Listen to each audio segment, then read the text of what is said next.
আসসালামু আলাইকুম রহমতুল্লাহ।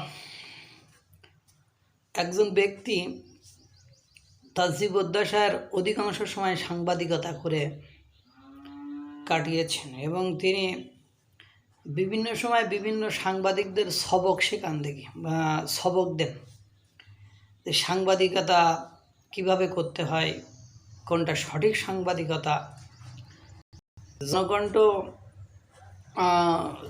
৭৩ জন বা ৬৫ ঘন্টায় ৭০ জন বা ৭৩ জন ধর্ষণের কথা লিখেছে।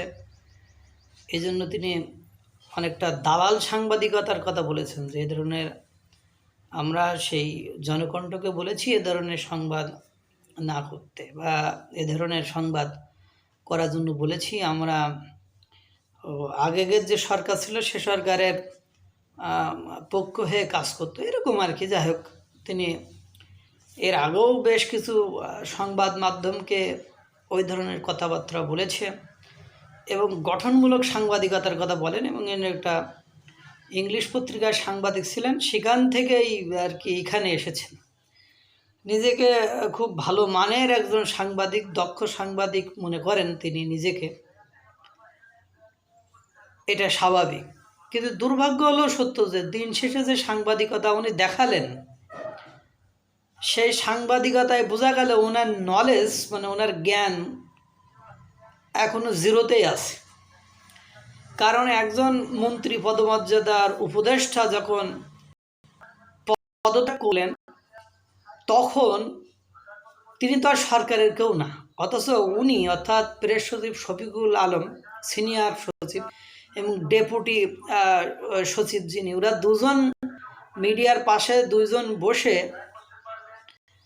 বক্তব্যের সুযোগ তৈরি করে দিয়েছেন বা ওরা বক্তব্য দিচ্ছে। নাইদ মিডিয়ার সামনে ওনাদের দুইজনকে পাশে বসিয়ে বক্তব্য দিচ্ছে।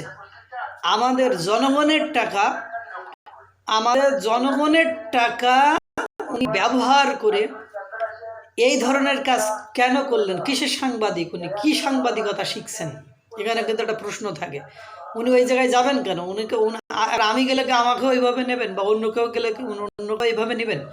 উনি যখনই পদত্যাগ করেছেন তখন উনি বাংলাদেশের একজন নাগরিক, আমাদের মতো একজন সাধারণ নাগরিক।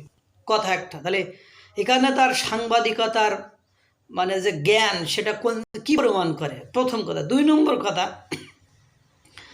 বাংলাদেশের কে প্রধানমন্ত্রী হবে আর কেউ রাষ্ট্রপতি হবে আর কে মানে কি হবে, এটা বাংলাদেশের জনগণ বুঝবে। উনি ওখানে বসে কিভাবে গেস করেন যে নাহিদ ইসলাম বাংলাদেশের উড বি প্রাইম মিনিস্টার হবে, মানে ভবিষ্যৎ প্রধানমন্ত্রী হবেন, একথা উনি প্রেস সচিব শফিকুল আলম সাহেব কীভাবে বলেন? ওনার সাংবাদিকতার কোন বিধানে উনি সরকারের অন্য কোনো প্রেস সচিব যদি একথা বলতেন তাহলে তো কালাম লাগাই দিতেন।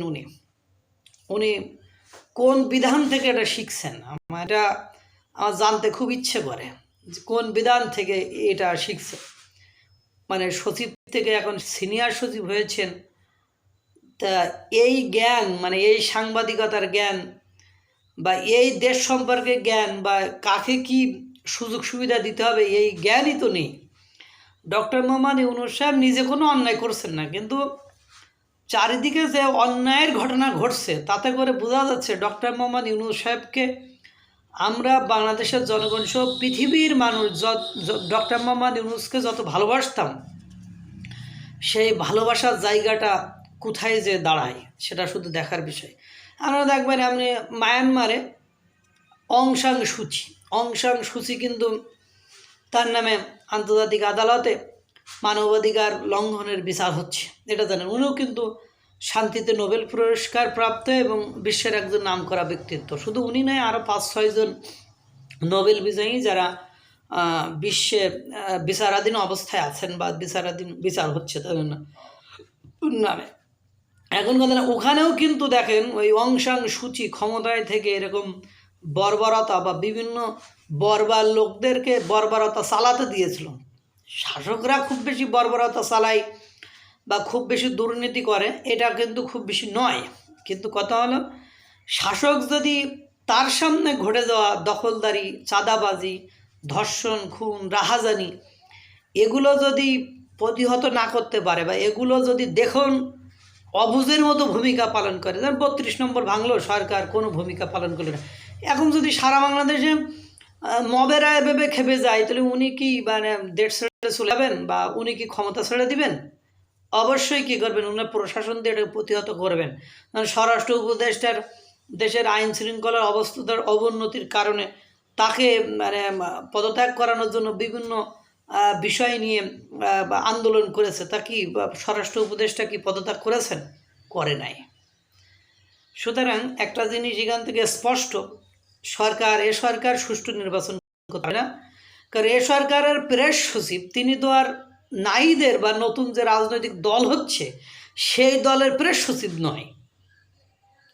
তাহলে উনি কেমনে করে বলেন যে ওনার মুখ দিয়ে যে কথা বাইর হয়, প্রেস সচিব শফিকুল আলমের মুখ দিয়ে যে কথা বাইর হয়, ওই কথাই তো ডক্টর মোহাম্মদ ইউনূসের কথা।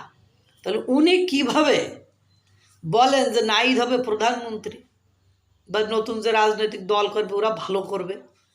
এই কথাগুলো ওনারা কেমনে বলেন? আবার ওনারাই, কারণ ওনারা নতুন যে রাজনৈতিক দল আছে তারা গতকালকে মধুর ক্যান্টিনের সামনে যে অঘটন ঘটাইছে, বা সারা বাংলাদেশে ওদের বিরুদ্ধে টিআইবি মানে দুর্নীতি দমন কমিশনে মানে ট্রান্সপারেন্সি ইন্টারন্যাশনাল বাংলাদেশ যে রিপোর্ট দিয়েছে, সে অনুযায়ী ওনাদের অবস্থান কোন জায়গায় যায়, এটা কি মানুষের বোঝা উচিত নয়?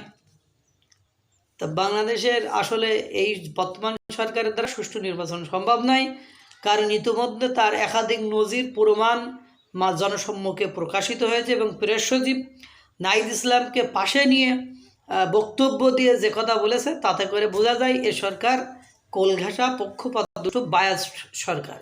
আল্লাহ তাআলা সকলকে ভালো রাখুক, সুস্থ রাখুক। আসসালামু আলাইকুম ওয়া রাহমাতুল্লাহ।